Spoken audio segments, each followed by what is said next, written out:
لا عاد ترفع صوتك اسكت واسكت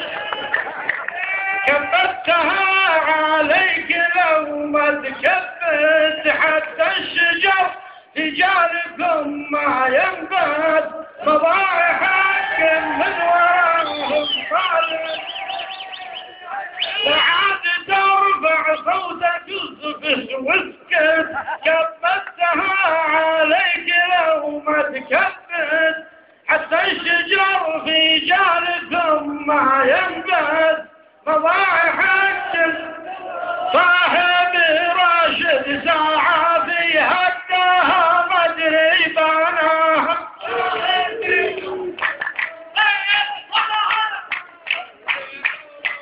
الله أكبر مبشار